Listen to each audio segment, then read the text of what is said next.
हम प्रिपरेशन कर रहे हैं CUET 2022 की और उसी प्रिपरेशन सीरीज में आज मैं आपको बता रहा हूँ अर्थशास्त्र या व्यावसायिक अर्थशास्त्र that means economics and business economics के यूनिट नंबर 3 राष्ट्रीय आय तथा संबंधित अवधारणाएं, यानी कि राष्ट्रीय आय की मूलभूत अवधारणाओं के बारे में, राष्ट्रीय आय के मापन के बारे में।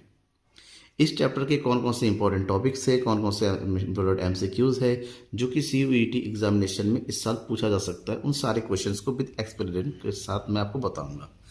लास्ट तक पूरी वीडियो को देखते रहिएगा और हाँ, सब्सक्राइब नहीं किया है अभी तक तो ज़रूर सब्सक्राइब कीजिएगा और अपने दोस्तों के बीच में शेयर कीजिएगा जो कि CUET 2022 की तैयारी कर रहे हैं और इकोनॉमिक्स के लिए अच्छे से प्रिपरेशन मटेरियल ढूंढ रहे हैं। मैं आपको लगातार प्रिपरेशन मटेरियल प्रोवाइड करूँगा। डिस्क्रिप्शन देखिए, यूनिट नंबर 1 और यूनिट नंबर 3 के भी वीडियोज़ आपको मिल जाएंगे। तो चलिए शुरू करते हैं।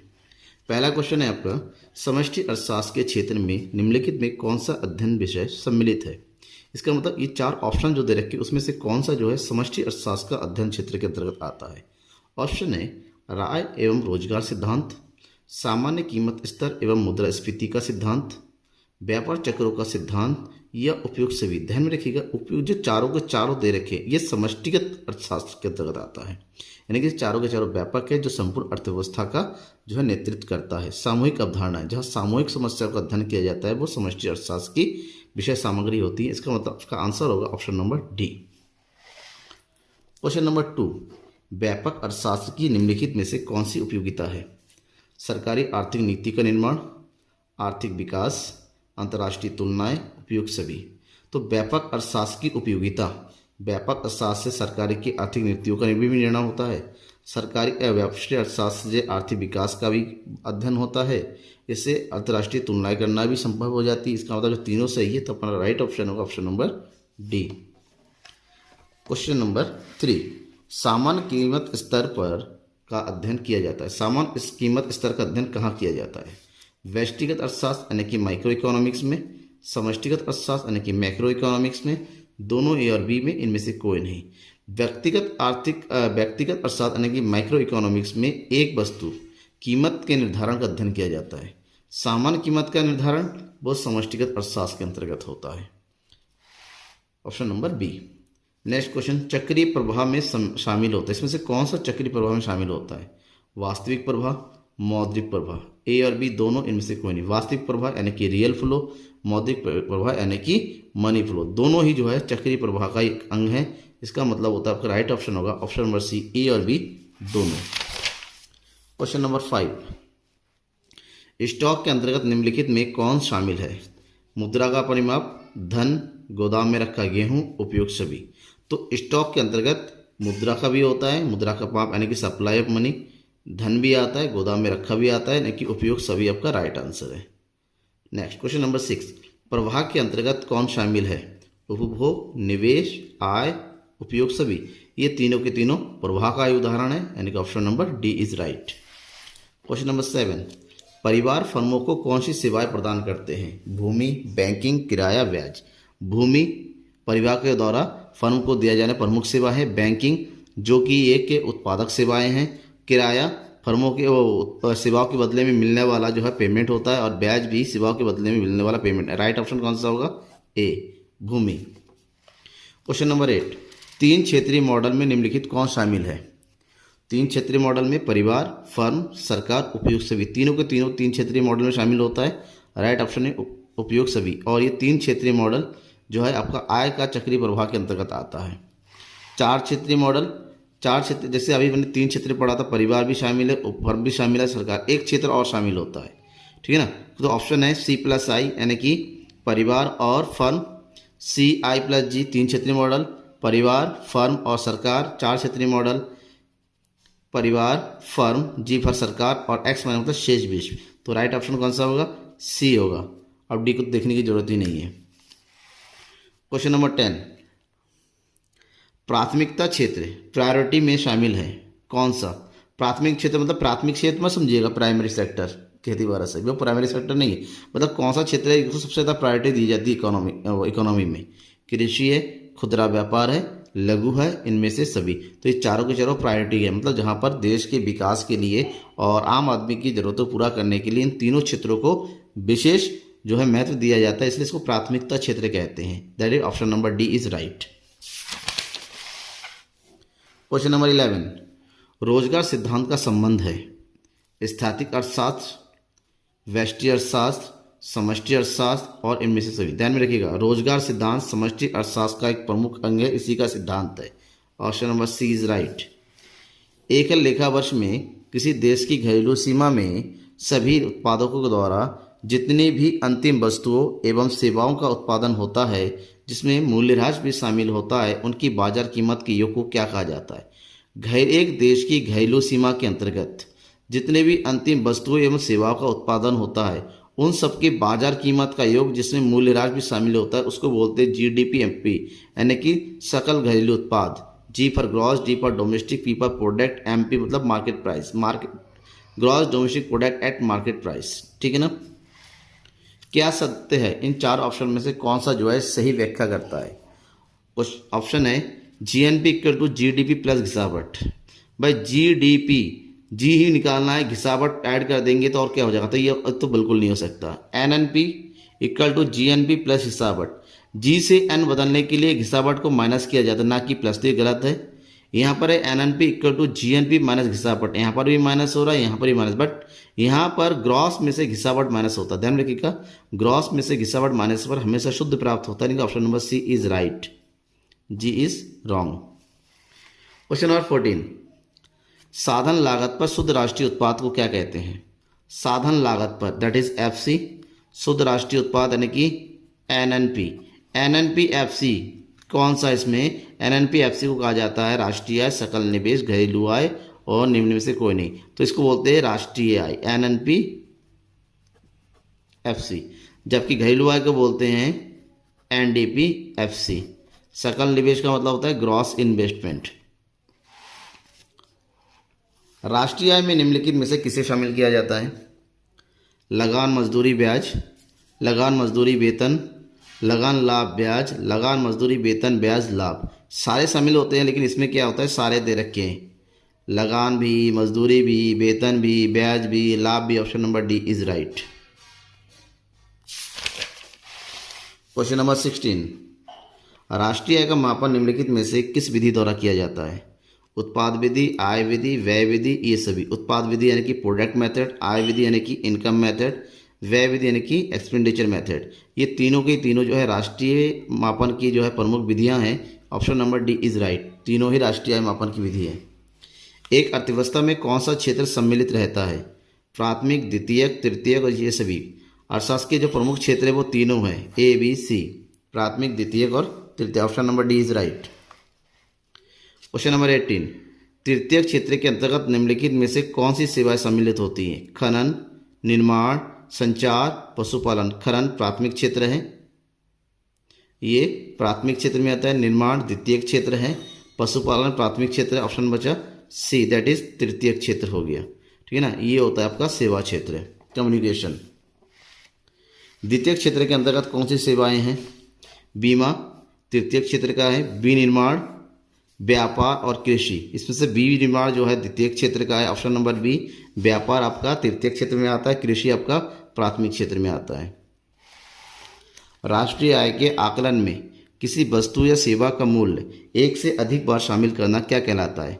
राष्ट्रीय आय में किसी भी वस्तु सेवा का मूल्य अगर एक से अधिक बार शामिल होता है, एकल गणना, दोहरी गणना, बहुल गणना और इनमें से कोई नहीं। ऑप्शन है दोहरी गणना, एक से ज़्यादा बार शामिल होता है उसको बोलते हैं दोहरी गणना, तो 2 बार उसके मूल्य को जोड़ लेना। क्वेश्चन नंबर 21, लाभ में निम्नलिखित में से कौन से घटक है। कौन सा घटक जो लाभ में शामिल होता है। लाभांश यानी कि डिविडेंड, आवितित लाभ यानी कि आवितित लाभ का मतलब क्या होता है, एंड डिस्ट्रीब्यूटेड प्रॉफिट, और निगम लाभ का मतलब कॉर्पोरेट टैक्स। उपयुक्त सभी, तो ऑप्शन कौन सा आपका उपयुक्त सभी। Option number D is right, क्योंकि तीनों लाभ के अंग, यानी कि लाभ बराबर होता है लाभांश प्लस अवितरित लाभ प्लस निगम लाभ पर, यानी कि option number D is right. Question number 22,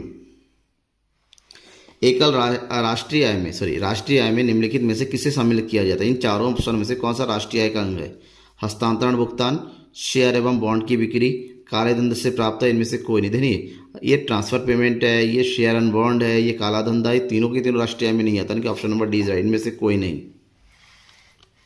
सकल राष्ट्रीय उत्पाद की गणना में निम्नलिखित में से किसे सम्मिलित नहीं किया जाता है?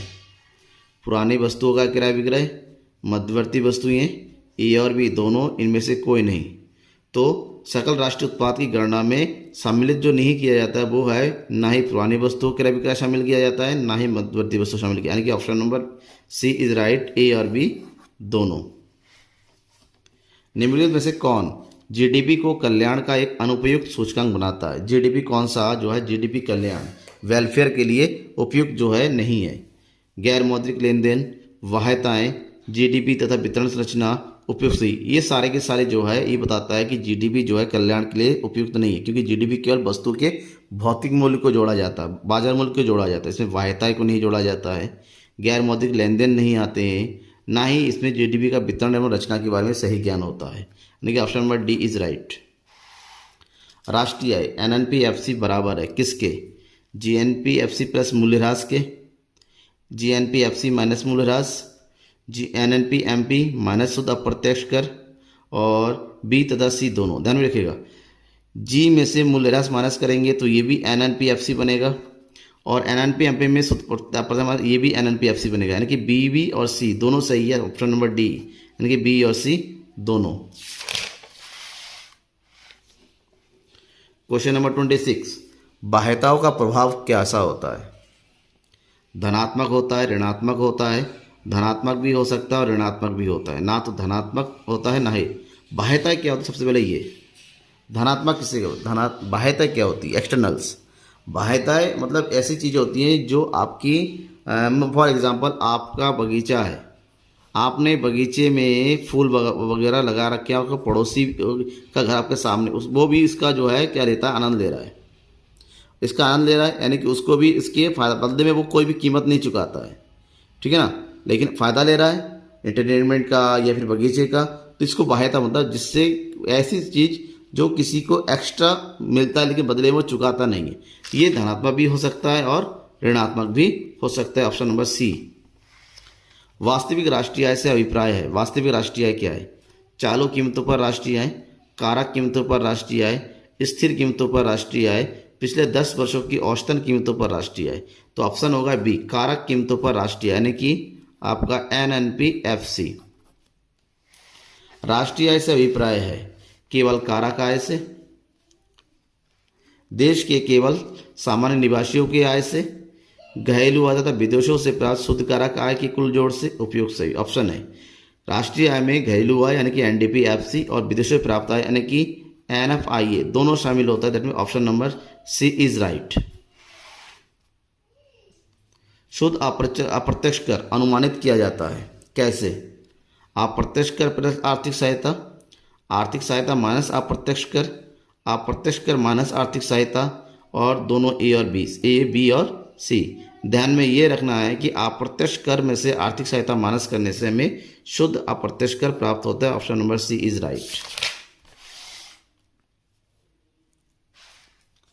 प्राचलन अधिशेष क्या होता है? प्राचलन अधिशेष जिसको इंग्लिश में बोलते हैं ऑपरेटिंग सरप्लस। सबसे पहले तो समझिए होता है कि ऑपरेटिंग सरप्लस यानी कि प्राचलन अधिशेष, ठीक है ना, क्या होता है?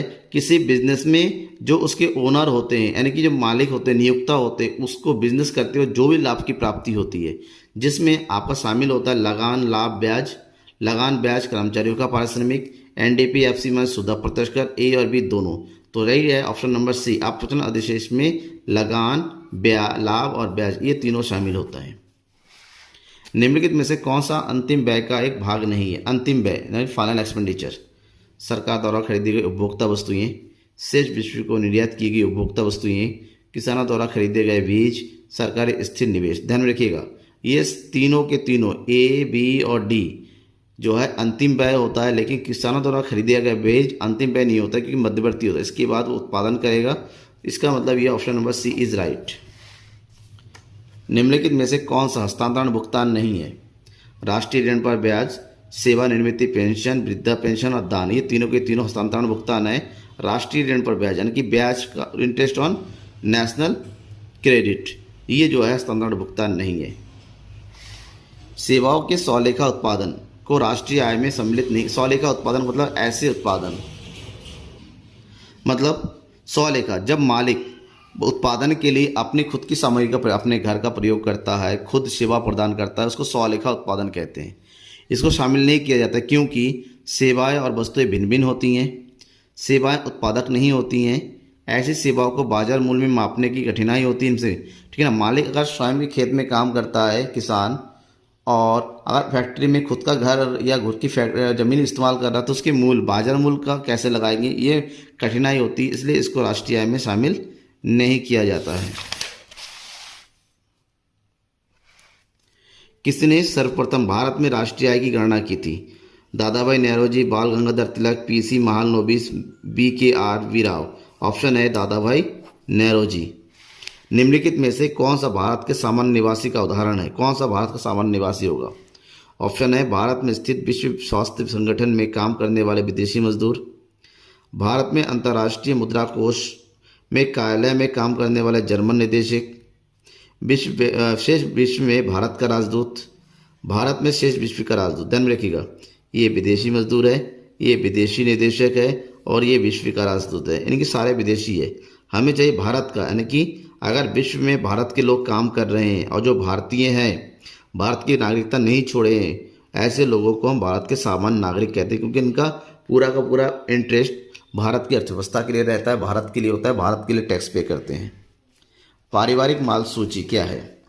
ऑप्शन है राष्ट्रीय आय में शामिल नहीं होती, एक स्टॉक अवधारणा है, ए और बी दोनों, और इनमें से कोई नहीं। ऑप्शन है पारिवारिक माल सूची राष्ट्रीय आय में ना ही शामिल होती है और ये एक स्टॉक अवधारणा है। Option number C is right.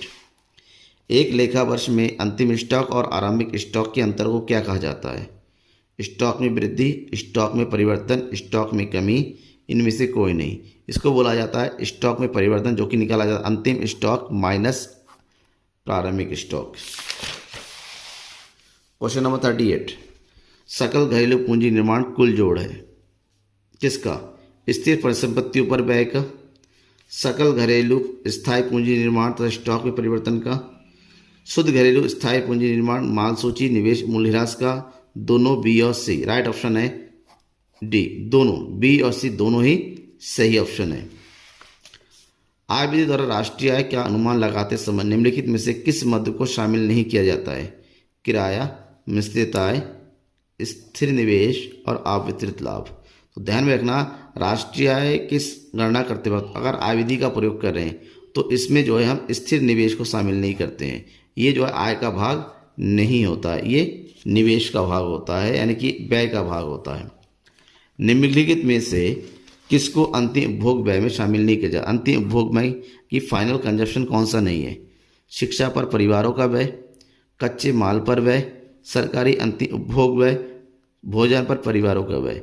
शिक्षा और परिवार ये शिक्षा और भोजन ये दोनों ही अंतिम व्यय होते हैं, और ये तो ऑलरेडी अंतिम उपभोग व्यय है। तो ऑप्शन कौन सा? कच्चे माल। ये अंतिम व्यय नहीं होता है, ये मध्यवर्ती व्यय होता है, जो कि राष्ट्रीय आय में शामिल नहीं करते हैं। ठीक है ना। ये हो गया आपके राष्ट्रीय आय वाले चैप्टर का टॉप 40 क्वेश्चन, जिससे रिलेटेड क्वेश्चंस पूछे जाते हैं। अक्सर थोड़ा लैंग्वेज का फर्क हो सकता है, इसके बावजूद पिछले सालों के कौन कौन से क्वेश्चंस है, कैसे कैसे आएंगे, वो भी मैं समझाऊंगा जल्दी ही। मैं आपके लिए किस तरह से आप मॉक टेस्ट खुद ब खुद जो है एग्जाम के अकॉर्डिंग खुद ब खुद अटेंड कर सकते, कंप्यूटराइज्ड, वो लेकर आऊँगा, वो बताऊँगा किस तरह से होता है। बट बने रहिएगा मेरे साथ, ज़्यादा से ज़्यादा सब्सक्राइब कीजिएगा, आप अपने दोस्तों को भी शेयर कीजिएगा। आपके एग्जामिनेशन की पूरी तैयारी करूंगा, पूरा मटेरियल होगा। यूनिट नंबर 3 कंप्लीट हो चुका है। इस तरह लगातार हर एक यूनिट, इसके बाद चैप्टर वाइज एक्सप्लेनेशन भी प्रोवाइड कराऊंगा, MCQs के अलावा स्पेशल नोट्स आपको ताकि मिल जाएगा। ठीक है ना। Thank you everyone.